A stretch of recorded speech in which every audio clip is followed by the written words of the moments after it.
Welcome to Field 302, Study Session 5, Referencing and Citations. Introduction. Much of the evidence a philosopher presents in support of his argument is gotten from related literatures. This is why an essay in philosophy is more or less a literature review.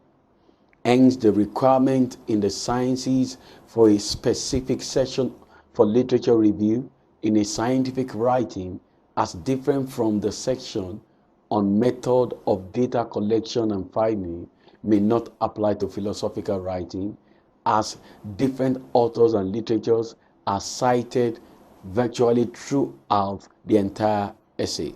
It therefore becomes important to have rules and principles guiding the writer's use of other persons' works and essay to avoid plagiarism and to give due credit to the original owners of the works used or the idea. This makes referencing and citation very important in philosophical writing and research.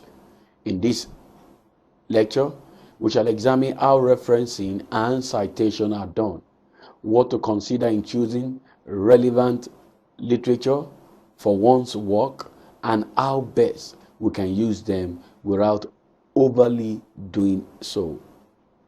Objectives: to understand the relevance of citation and references, to ascertain how citation and referencing is done. Content: choosing essential materials. The importance of using the relevant materials or citation relevant sources and authority in philosophical writing cannot be overlooked nor overemphasized. It is the basis on which arguments are firmly established. It also gives the reader the conviction that the essay is not written in vacuum, but rather within an established tradition of philosophizing about a particular issue. Again, it convinces the reader that the writer has done considerable research before writing and that he or she is conversant with the various perceptions on the particular issue or problem. Furthermore, it provides the reader with information on related materials that he or she may consult to get more information, since an essay cannot contain all the points. These facts give the reader the conviction that the information provided in the research is reliable and trustworthy.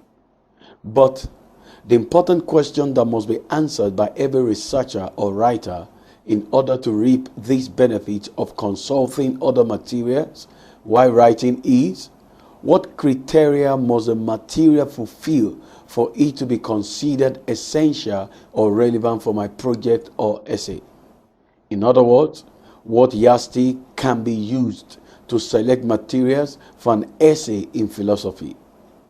In philosophical writing, one either writes on a philosopher or a scholar's view on a particular issue, or simply on an issue without restricting it to a particular philosopher.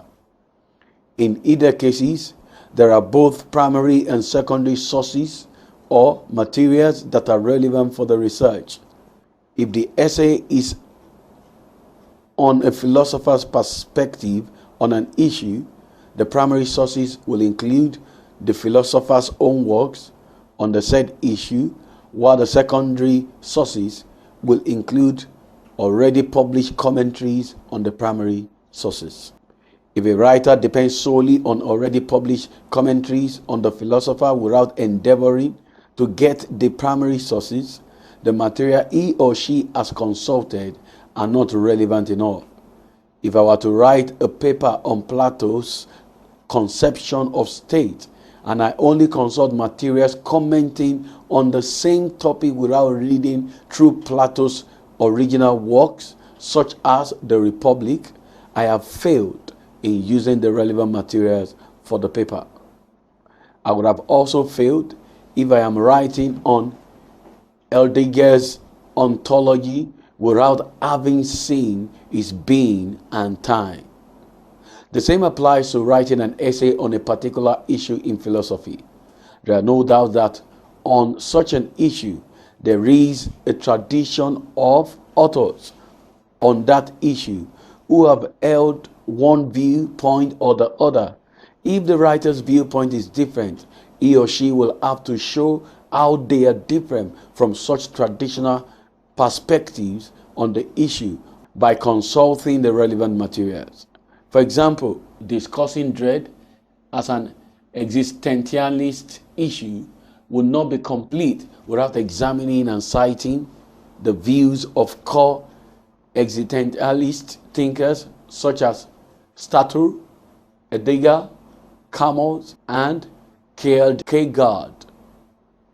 When we choose the relevant primary and secondary sources, our views on the issue being discussed become clearer, and we can establish more firmly our personal viewpoints on the issue. As a guide, when we have a topic at hand, it is good to have a rough outline or sketch of how the structure would look like, including relevant sections and subheadings.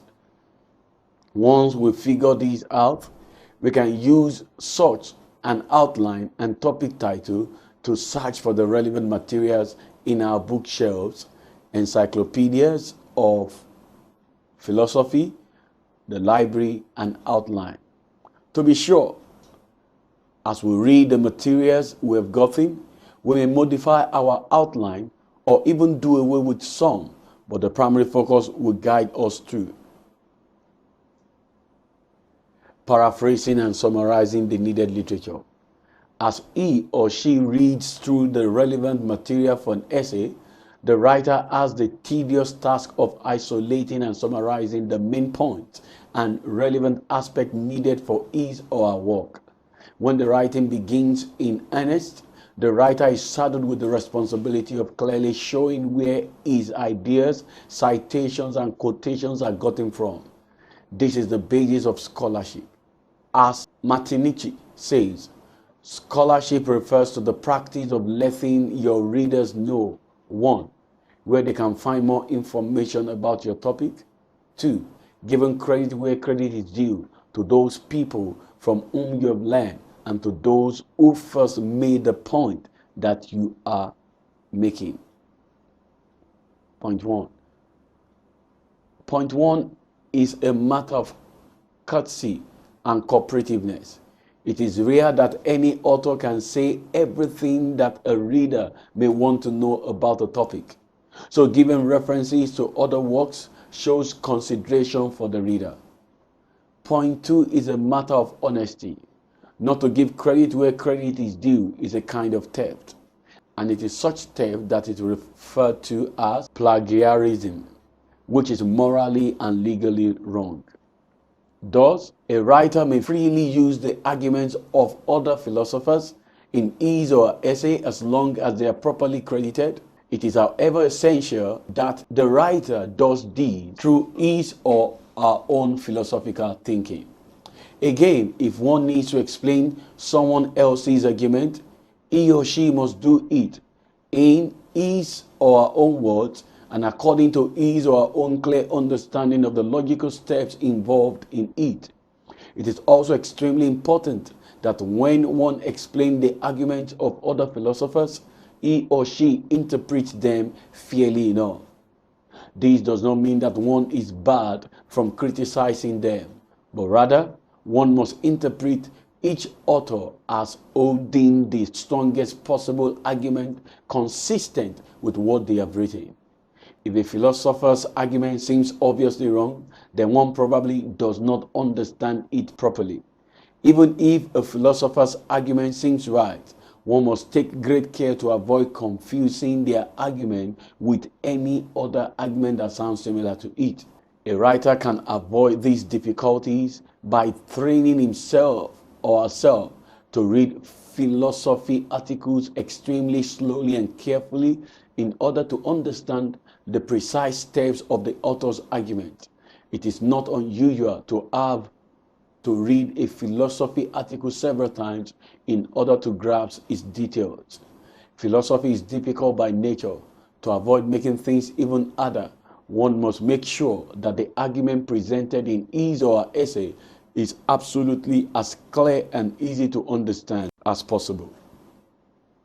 Another important point concerns quotations. Academic honesty requires the proper citation of sources. Citations indicate that the words and ideas are not your own. When quoting directly from an author's work, quotation marks are used to reproduce the exact words of an author within the quotation marks. It is better to keep them short and to the point. A direct quotation of 8 lines or more should be set up from the main text of the essay, single space and indented, with no quotation marks at the beginning or end. Indirect quotation paraphrase an author's words and are not placed within quotation marks, but are also cited to show that the idea is not the writer's. Failing to do so results in plagiarism or the use of another person's idea as your own. Plagiarism is a serious academic offense. In short, it is important to avoid frequent and lengthy quotation, as well as explaining how the quotation one uses bear upon either the immediate point or the overall argument. How to reference. Referencing involving documenting the sources used while writing an essay. How does one go about referencing the material he or she has cited or quoted in an essay? There are 2 major ways of referencing in an essay: the use of notes, in-text referencing. In the first instance, the use of notes. There are 2 ways of documenting the sources used. One could either use footnotes or endnotes. In either case, the use of notes involves the use of superscript numeric characters arranged serially from the beginning to the end of the essay, each representing a material that has been consulted in the course of writing the essay, starting from the first to the last. The difference between footnote and endnote has to do with the position where the cited materials represented by each serially arranged subscripts are placed. In using the footnote referencing style, the referencing for the material consulted in each page appears at the bottom or foot of the page to the end of the entire essay. While typing with Microsoft Word application, this can easily be done by using Ctrl+A plus F keys. The same method has been employed through the pages of this lecture series. But for the end notes, the references for the materials consulted are collated at the end of the entire document under the heading Endnotes, serially arranged with each serial number corresponding to the superscript serially arranged in the document. When the typing with Microsoft Word application is on, we can simply create an endnote in a document by using the Ctrl+A plus D keys. While creating references, either at the bottom of the page or at the end of the document, some rules are followed. There is no generally accepted method of doing this. It varies among institutions, academic associations, and journals. Each of these bodies try to find a way to add a unique touch to the referencing style to make theirs different from others. However, it generally follows the format below. Referencing a book: author's first name and last name, book title, publishing place, publisher, year, pages cited.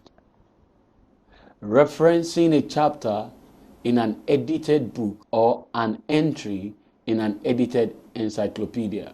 Chapter, author's first name and last name, chapter title, in book, editor's first and last names. Referencing a journal article. Article, author's name, article title, journal title, volume number, year, pages cited. Referencing an internet source. Article or book author's name, article book title, retrieved on name, available at web page address. When an already cited material is being cited again in the same document, essay or chapter, there is no need repeating the entire details of the material. What is needed at that point is simply the author's name, the title of the material, followed by the pages cited. The page cited is always represented with a P for a single page and PP for citations that cut across pages. On the other hand, in-text referencing style involves the direct placement of the cited material at the beginning or end of the part of the essay being referenced. This is done by simply stating the author's name, year of publication, and or pages cited of the material referenced. There is no fixed way of doing this. The in-text referencing style can appear in any of the following manner in the example below. Queenie, 1992, page 20, in its naturalized epistemology goes beyond traditional account of epistemic justification. Queenie, 1992-20, in its naturalized epistemology goes beyond international accounts of epistemic justification. Queen, 1992, in its naturalized epistemology goes beyond international accounts of epistemic justification. Queen, in its naturalized epistemology goes beyond traditional accounts of epistemic justification. Queen, 1992, page 20. Queenie, in his naturalized epistemology, goes beyond traditional accounts of epistemic justification. Queen, 1992-20. Queen, in his naturalized epistemology, goes beyond traditional account of epistemic justification. Queenie, 1992. The variations in the use of in-text referencing style depend on institutional, journal, and associational requirements. At the end of the entire essay, the writer is then expected to provide the details of all the references used in the essay under the heading References or Bibliographical References. All the referenced material should appear in this section arranged alphabetically. The manner in which this documentation is done also varies among academic bodies, institutions, and journals. However, it generally tallies with the format below. Referencing a book: author's last name, first name or initials, publication year, book title, publishing place, publisher. Referencing a chapter in an edited book: chapter author's last name, first name or initials, publication year, chapter title. In-book editors' first and last names. Referencing a journal article: article author's last name, first name or initials, publication year, article title, journal title, volume number, page range. Referencing an internet source: article book author's last name, first name, publication year, article book year, retrieved on, that's the web page address. It is also important to note that notes referencing style can also be used side by side with the in-text referencing style. When writing an essay, there could be information that the writer may feel is useful for the reader to grasp the thought better, but cannot readily fit within the essay itself. To avoid clumsiness and prevent the primary line of thought from being distorted, such points or information can be brought to the bottom of the page as footnotes or at the end of the document as endnotes using superscript numbering. In this way, the information is preserved in the essay, but not in a way that would distort the basic arguments and line of thought. Once a researcher is familiar with these basic referencing tips, he or she can present his ideas and their evidences clearly and neatly. Summary. In this study session, we have examined the important place that references and citations take in any well-written philosophical essay. For an essay in philosophy to be worthwhile, essential and relevant materials, both as primary and secondary sources, must be consulted and employed. However, to avoid plagiarism, they must be properly documented.